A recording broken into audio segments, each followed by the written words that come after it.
So tell us about the journey so far. How did this idea get started? What was your first reaction Yeah. when you got this So funding? Yeah. so maybe I can kind of like go back sort of in my journey as Yes, please. I'm curious. yeah. So when I was born in Korea initially. And when I was there, actually, I went to Chinese school for 5 years because my parents thought it would be a good idea to learn the language, etc. Oh, wow. And then when I was 11, I moved to the UK, studied here. I also went to a private school and also like a special measures, really rough inner city state school in London. Hmm. So I feel like living around the world, like having different experiences, really broadened my mind about what's really important. And during university, I read this book by Pilota Perez called Technological Revolutions in Financial Capital, where she kind of stated that we are going through a once in 100 year technological super cycle. So 30 years ago, it was the financial super cycle, and this is going to be a technological super cycle. And in 2002, she predicted the financial crisis, political extremism, and all these kind of things. So I was really shocked. And I just thought that this is the time where you have to go all in. You either have to be a fool or a coward not to be involved in this space. And kind of started from there. Hmm. And yeah, and then right out of university, I joined this company, a blockchain company that had a successful crowdfunding ICO. So I kind of like learned about like saw firsthand, just sort of like seeing things grow from nothing, sort of like idea on a piece of paper when me and founder in a cafe to like 10, 20 people. So it's like a really exciting journey. Hmm. Um, and the how I got started in Pentaform was when I met my co-founder Sam. He is initially from Indonesia, but he studied it in Central St. Martin's and RCA. He's like award-winning product designer. He Wow. worked for really famous designers such as Mark Newson, and also he was working at Apple at the time. And he just felt like there wasn't a product that was being built for people, like everyday people, where all the electronics are becoming more fragile, more expensive. So tech was essentially becoming more of a luxury rather than a tool, which is such a shame because we felt like since the dawn of civilization, what really like put us separated us apart from other species was that able for our ability to use tools. And we really wanted to give everyone around the world the right tools to participate in the digital economy. That's sort of how the idea got started. Yeah. A lot of people have sat on that table that you just described, Hmm. thinking about new ideas, how they can bring them to fruition, build them into products, and make a good deal of money while doing it. But a Hmm. very slim percentage of those actually turn into reality. So, what do you think Hmm. contributed in your case to that? I think it's a combination of things, but the most important thing is I think first of all patience. Because I feel like when I first wanted to embark on the startup journey, I was so inspired by all these people who are really changing the world and had the vision to really have that impact, as you said, have an impact, like create a successful company at scale and also be financially successful. But in the beginning, like I think a lot of the ideas I had was like not the best. But as you kind of like speak to more people, learn, and then as you go along the journey, your ideas just get better and better. I feel like you just have to be realistic with yourself. Is it like an idea you've forced into existence, or is it something that we actually saw there was like a huge problem in the market? Because I think there's a lot of different ways to be a success. You don't necessarily need to start a startup. Like you can join an early stage startup. You can do like a lot of different things to be extremely successful. Hmm. So if you want to do a startup, it's a very kind of all-in risky proposal. So I would definitely recommend that you are like 100% like honest with yourself and like really kind of like have full conviction in the idea and willing to go for it. And Yeah. this is a theme that comes up again and again, and I think rightly so. There was a Hmm. you've talked about the concept of a super cycle. It's not something that I'm really in the loop. I should say I'll take a look at that Yeah. because it sounds very interesting. I see something in the Motley Fool, so I'll do I will check that out.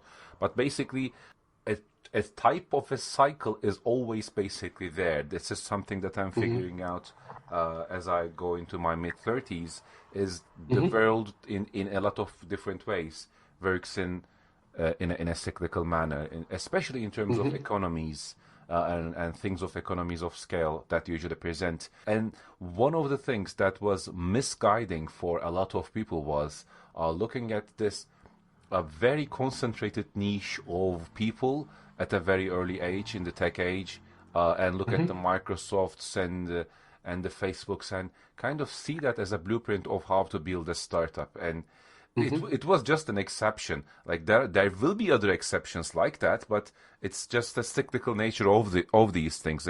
So the super cycle idea does make a lot of sense. Now we are still, I think, from a broader perspective in the cycle where technology is becoming a bigger and bigger part of our lives, but also the pace of that has changed. It's not the same as Hmm. 2010, which brings us to the question of how do we time these things right? In that sense, have you thought about this idea of timing and when it comes to this product? Because it's a very Yeah. it's a very unique thing on the one hand, and you can also say, oh, you know what, like there is no demand for it. Who would use this? So you can approach it from both angles. How did you make sure there is enough demand in the market and it is the right time for a product like this? I think I'll start with the question on timing first. I think it's always really difficult when things start and when things end, and it's just you never know, right? Essentially, you're taking a guess. But I think as a general rule of thumb, you should always try to enter a young niche market that's growing very fast, right?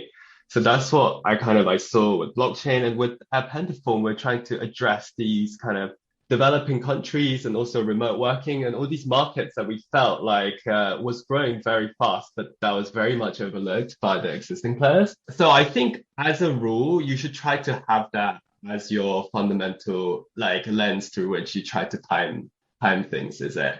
Do you think it's like there's something underlying behind it?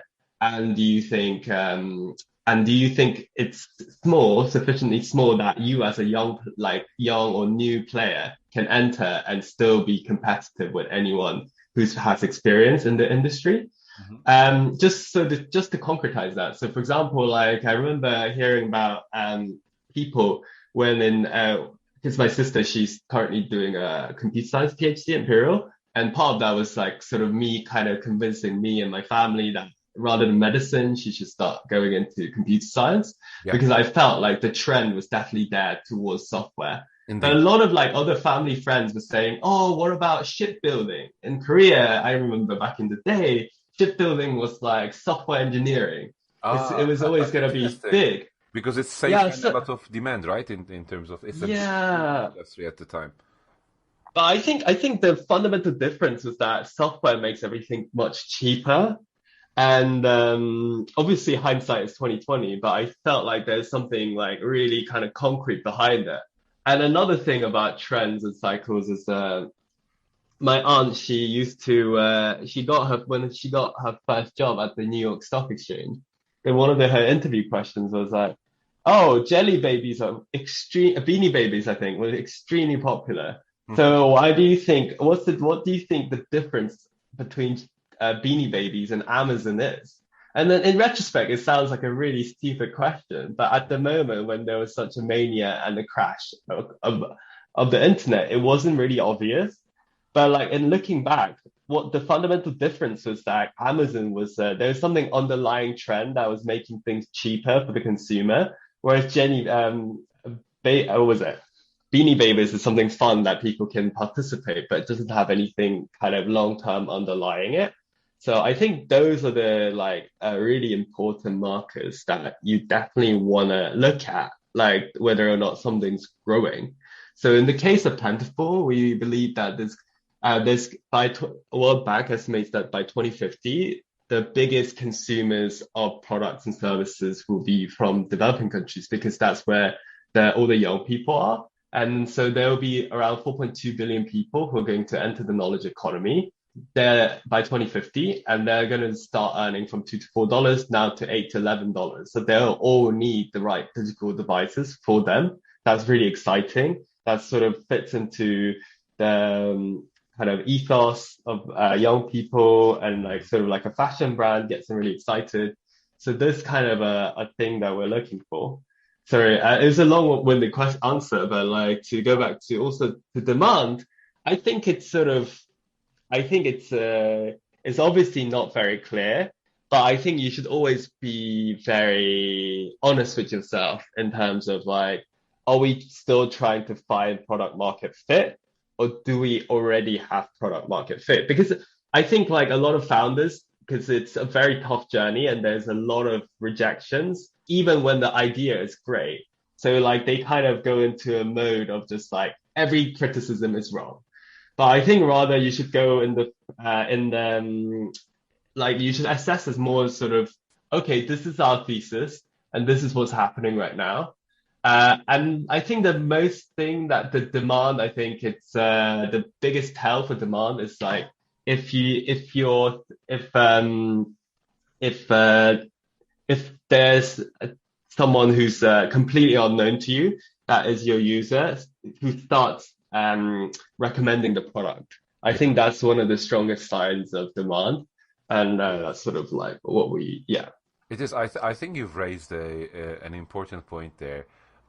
When you take a screenshot almost of a situation, a point in time, how do you differentiate between a hype versus something that is the beginning of a trend? Absolutely. Because at the moment of that screenshot, they look both the same, and it's deceptively easy to say, like as you said, with hindsight, yes, this was going to always happen this way. But more than a few times, I've been surprised about my predictions, and I'm sure a lot of people have been. So it goes on to show that being an entrepreneur is an act of building humility in a lot of ways, because you're just face to face with so many unknowns, and the fact that there is a limit to your understanding of that world, and usually that limit, it turns out to be a part of the business. Now, one of the areas that this becomes particularly important is, I think, and this is something that I recommend to all entrepreneurs, is market demand. Because if there is no market demand for the products that you're providing a supply, or the service you're providing a supply for, it is very difficult to fix that problem. That is an almost impossible problem to fix, I would say.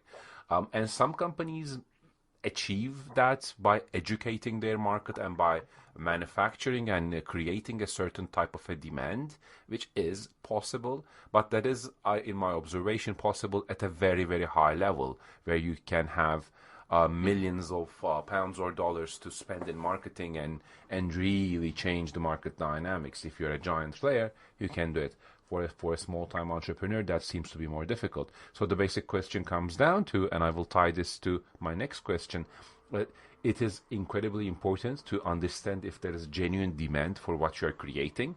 Because if the question, if the answer to that question is yes, other problems can be solved most of the time, except this one. So that is an exact moment where we have to, I think, be really cognizant and be really analytical and rational rather than emotional. So Kickstarters, I think they're unique in one way, which is it is not a source of funding for the business, but at the same time, it is a validation of the demand in market, right? So it's two things at once.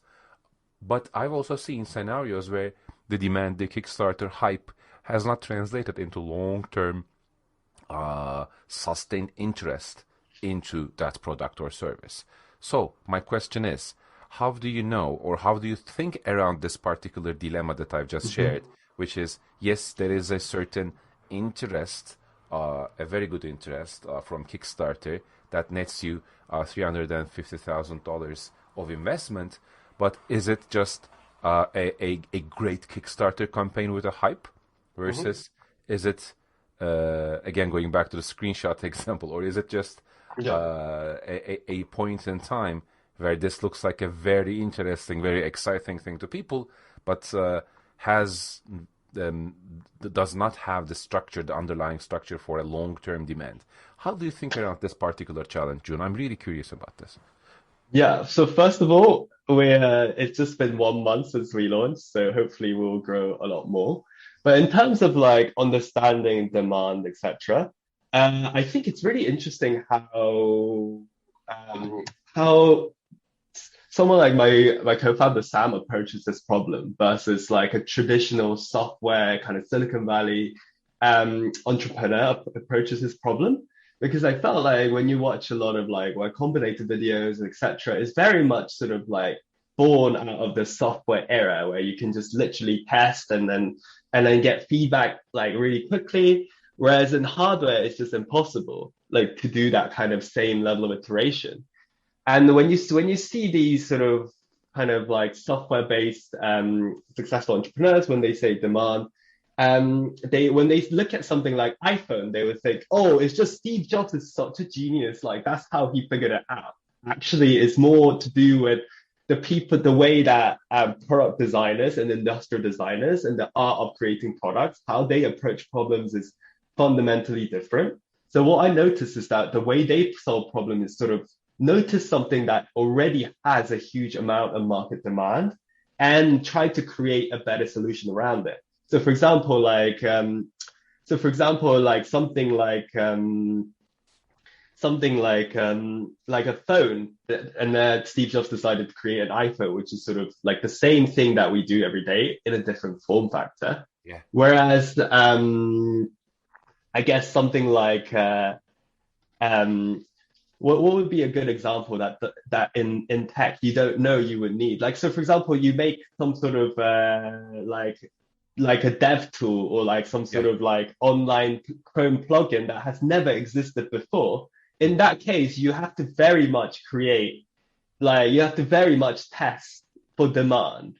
Yeah. Whereas You in know our what this case, makes me think of? There was yeah, this coffee heater where you plug it into yeah, the USB of your computer, so when you put down your coffee while you're working, it keeps it hot.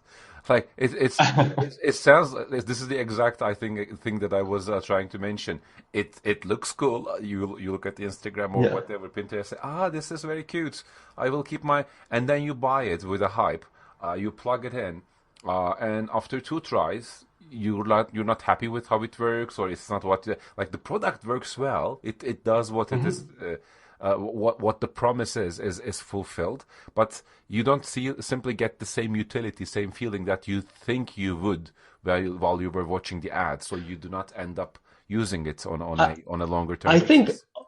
ultimately also is a kind of a new behavior, right? It's not like something Yeah, you did every day where you yeah, plugged in your coffee heater to your laptop. yeah. Which is Whereas something, yeah, it's a hassle. sorry, please. No, no, okay. Yes, but like where something like we felt like a lot of like the most and I guess something like Google is something that we never did in the sense that like we never used the computer to search for information. But like I felt like something like Uber is a really good example where you call for taxis every day, but now you have a new form factor of using a phone to coordinate drivers to get in there.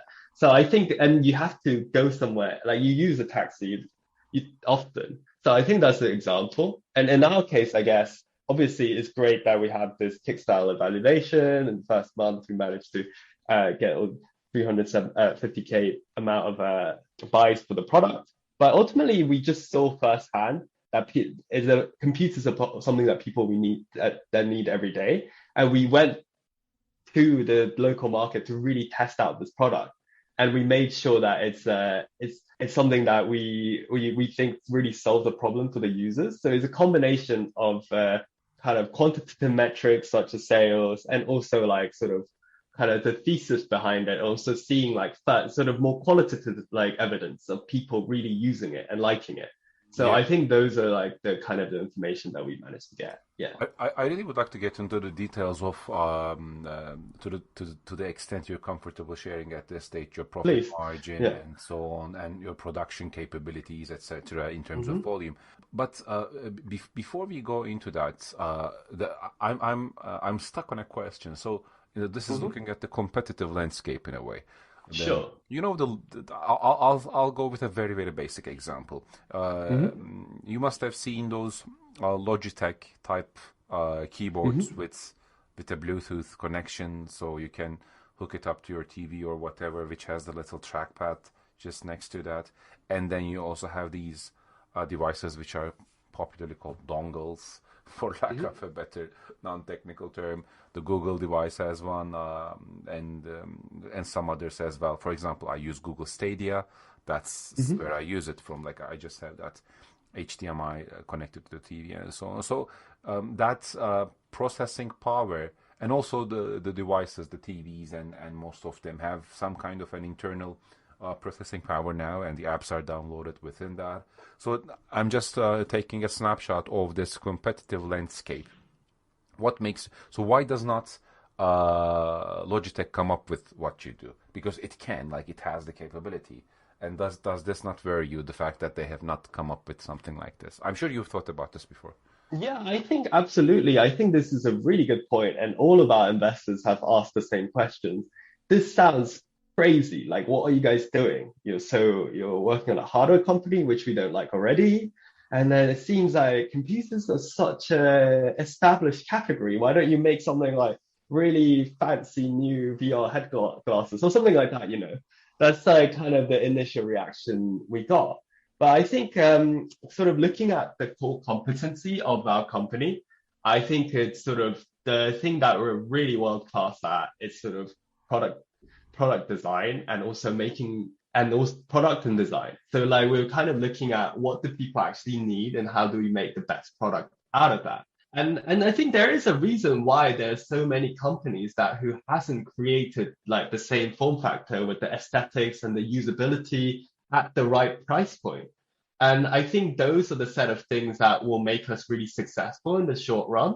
In the same way that maybe Dropbox just shouldn't exist because Google Drive was already there, blah blah blah. But I think what we can do is just sort of like how we're thinking about it is recreate this really super competitive, like really appealing product in the short run. And much like the best hardware companies out there, the long-term sustainable advantage comes from having all the softwares and like things like user experience baked into the product that you have so the users have less incentive to switch. So that's sort of our long-term like grand vision for the project. But like I think we already did one of the hardest bit, which is to actually develop, create like R&D, everything from scratch, like with like tenth of the amount of money that like an average hardware company has, and to bring it to market. So Yeah. I think that's kind of what we did. So So can I you tell think us in the about yeah, that's sort of how we're thinking about the competitive landscape. Yeah. yeah, in terms of the production pipeline you have, can you Mhm. tell us about it in a bit more detail? Do you have Yeah. So how first does of it all, work? when we started trying to create started doing manufacturing, like wanted to start manufacturing, it was sort of more born from the desire that during coronavirus, the demand for computers was just off the roof. So we could manufacture at the price point of our product, we could literally sell like tens of thousands, hundreds of thousands. Like these were like the kind of demands we were seeing. But unfortunately, like so we sort of embarked on this journey. But what we realized is that like at our scale, we only had a few hundred thousand pounds at the time, and also like China being closed, like it was almost an impossible feat because the margins for a lot of manufacturing like companies they're around 3%, so they do not care about any low production, people with low amount of quantity, and um, Yeah. and it's just really hard to enter China. So it was just sort of so much complexity in figuring something out. And then we realized that like because my co-founder is Indonesian, that we found this amazing manufacturing partner in Indonesia. That's how we got started. And also we see that as like a really big market going forward. We're 270 million people there, half of them are millennials and Z. And if you manufacture in Indonesia, there's a lot of sort of government incentives. So for example, like a 30% Oh, I rebate see. to Okay. encourage local manufacturing. So Hmm. that's sort of like how we source like fair bit of components from China, but we ultimately manufacture them and assemble them in Indonesia. Yeah. Okay, okay, okay, okay. And in terms of the profit margins you have, how does it look? I think we'll just sort of keep this a little bit vague, but before launch, but obviously there's a lot of R&D that goes and upfront cost that goes into it, and but the gross margin is around 50 to 80% in the beginning, but hopefully that will improve once we start scaling the product. How many sales have you made so far, if I might ask? I know you just recently launched, and Yeah. perhaps you can count in the Kickstarter numbers as well. So I think there's at the moment we just launched on Kickstarter because there's like a really kind of early community people who are really excited. But we really feel that like the big numbers will come from like places like education, B2B sales, etc. Hmm. So we have a Microsoft Silver partnership, so which enables us to get like a OS from really cheap, and also they are very much keen on like they're very much a partnership driven company. So they really help you to sort of pair your product with them and then launch it to schools, etc. So I think that's sort of a Yeah. good amount. So I think so far it's just been a month since we launched. So we have around 350K worth of sales right so far, but hopefully that will grow really fast. We're gonna do something called Indiegogo Continuity, where you can continue your Kickstarter campaign there, and then start like kind of go direct to a consumer on our own website, and also um, tap into the B2B channels. Yeah. You know what? I think this is really cool. So I really like this product, and I'll most likely become one of your customers. And I Thank do you. I do think this is worth trying from a business perspective. Now it's Mhm. risky. There's a chance this will not remain. It will not be Mhm. within the scope of tools that we use daily. But there is also a chance it might. So I think this is definitely worth taking the shot. And the way I Mhm. come to think around this is, uh, if you look at the last 20 years, 20 25 years, what's basically happening is we are playing around with different form factors.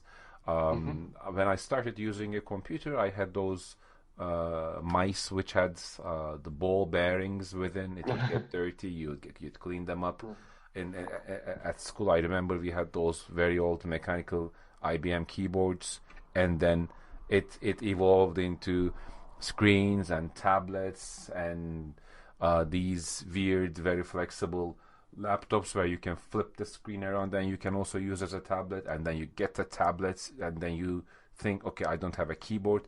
But long story short, I think there is a certain playing room for different Mhm. variations in this space in terms of how it's like it's a UX problem, right? At the end of the day, Mhm. as a user, how do I interact with my environment in a way that is the easiest for me? And it seems we do have now screens all around the house, all around the office, but we lack the clean interface, the clean input interface. So as a Mhm. user, I can interact with it in a very seamless and fun and easy way. And I think physical keyboards are definitely a part of it because it makes life easy. And everyone I know who is working seriously on something and needs to sit in front of their computer, their tablet, whatever, for a concentrated amount of time, they Mhm. need a certain type of a keyboard. It is just too unproductive to tap on the screen or try to do things with voice command. So an area I think we're discovering, and you're at the ripe edge of that, Mhm. which seems very promising for me. So I'm really excited for you. I don't know if you can tell from my voice, but I wish you the best. Thank you. Hopefully, this really takes off fondly on these memories. So, what's your biggest challenge coming up? That will be my final question. I think the biggest challenge would be to hire the right people as we scale the team. So we're growing really fast right now. Hmm. So if you have any great operational backgrounds, if you're a great hardware software engineer, like yeah, do get in touch with me at June at pentaform.co.uk. Yeah, like Amazing. excited to hearing from you. Yeah. Thanks for the chat, June. It was a pleasure having you on. Yeah, thanks so much, Ozan, for having me on, and hope to see you soon. Bye, thank you.